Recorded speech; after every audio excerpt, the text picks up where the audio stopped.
गृहमंत्री अमित शहांची मुख्यमंत्री फडणवीस आणि दोन्ही उपमुख्यमंत्र्यांसह बंद दाराआड चर्चा।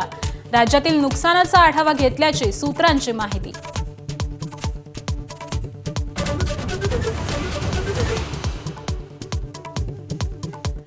ठाण्यात महायुतीच्या विरोधात महाविकास आघाडी आणि मनसे एकत्र। राजन विचारे, अविनाश जाधव आणि जितेंद्र आव्हाडांमध्ये पार पडली बैठक। आगामी निवडणुकीवर चर्चा झाल्याची शक्यता।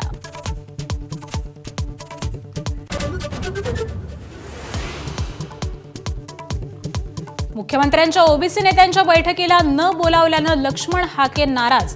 आज जेजुरीतून आंदोलनाची हाक देणार। ओबीसींना एकत्र येण्याचं आवाहन।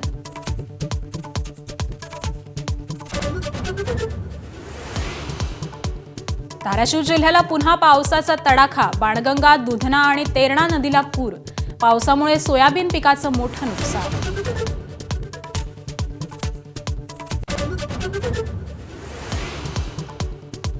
बुलढाण्यातील बावनबीर गावात जगदंबा देवीच्या विसर्जन मिरवणुकीवर दगडफेकीनंतर तणाव।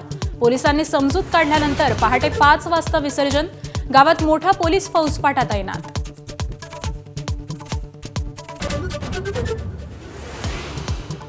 मध्य प्रदेशनंतर केरळ, राजस्थान आणि तमिळनाडूतही कफ सिरपवर बंदी। कफ सिरपच्या सेवनानं आतापर्यंत 17 मुलांचा मृत्यू। छिंदवाडात औषध निर्मिती कंपनीवर गुन्हा। एका डॉक्टरालाही अटक। महिलांच्या वन डे वर्ल्ड कपमध्ये आज भारत विरुद्ध पाकिस्तान। भारतानं आतापर्यंत सर्व 11 सामन्यात मिळवलाय विजय। भारतीय महिलाही करणार नाहीत पाक खेळाडूंची हस्तांदोलन।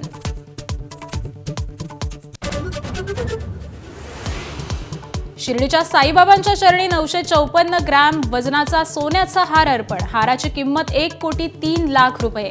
आंध्र प्रदेशातील साई भक्ताकडून गुप्तदान।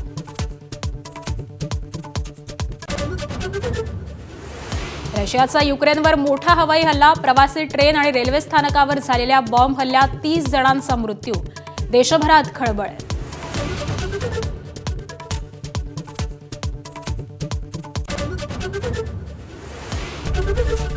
एबीपी माझा, उघडा डोळे बघा नीट।